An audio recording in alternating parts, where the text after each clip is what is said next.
Nous sommes à Saint-Malo, à la Maison du Québec, qui est un lieu mythique pour les Québécois, puisque c'est donc un lieu historique. C'est d'ici que Jacques Cartier est parti en 1534. Il a vécu à Saint-Malo, il a terminé ses jours à Saint-Malo. Jacques Cartier est partout ici. On est allé ce matin visiter à Limoilou le musée Jacques Cartier. Si on va à la basilique de Saint-Malo, on voit donc une plaque qui commémore que Jacques Cartier s'est agenouillé dans la basilique avant de partir sur la Grande Hermine en 1534 pour son voyage. C'est le début de l'Amérique française et nous tenons chaque été des animations sur cette magnifique place qui est située au cœur de Saint-Malo intramuros. Donc, c'est un lieu pour nous qui est très prisé l'été parce que Saint-Malo est un attrait touristique important dans la région du nord-ouest de la France et nous avons tenu, grâce d'ailleurs à la complicité de la ville de Saint-Malo, puisque c'est la ville de Saint-Malo qui met cette maison à la disposition du Québec. Nous en sommes reconnaissants.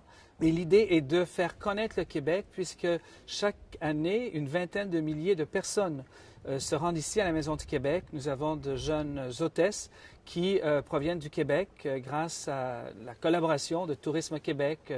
Et les gens sont très curieux. Beaucoup s'interrogent sur des destinations touristiques à privilégier. Certains ne sont jamais allés au Québec, d'autres viennent pour raconter leur voyage parce qu'ils ont adoré le Québec et puis veulent raconter aux personnes qui les accueillent leur voyage, les lieux qu'ils ont aimés, les endroits où ils ont bien mangé. Le paysage à l'envers, ça élimine la routine. Et j'allais me confier à lui. Je le prenais dans mes bras. Je me laissais imbiber de sa force. Alors, les week-ends de la jeune scène québécoise, c'est une façon d'honorer les jeunes, la relève, donc des gens qui viennent pour du théâtre de rue, pour des chansons à texte, des mimes, du slam. C'est une série de spectacles, 5 spectacles, ce sont des week-ends prolongés puisqu'ils font au moins 3 jours, il y a 3 jours de spectacle et qui présentent des artistes émergents donc de la scène québécoise. Ça leur permet de tester très souvent un répertoire devant un public étranger hors Québec. Donc on est très heureux de leur offrir une scène et un public. Et c'est réalisé grâce à donc, la collaboration de l'Office franco-québécois pour la jeunesse et la Délégation générale du Québec à Paris qui célèbre son 50e anniversaire.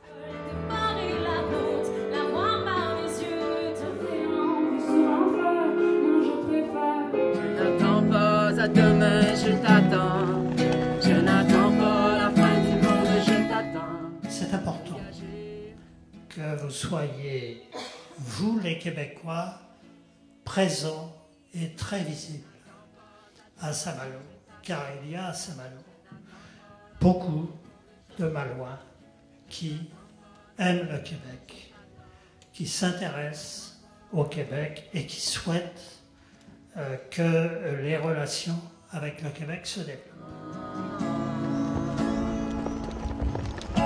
Je t'attends.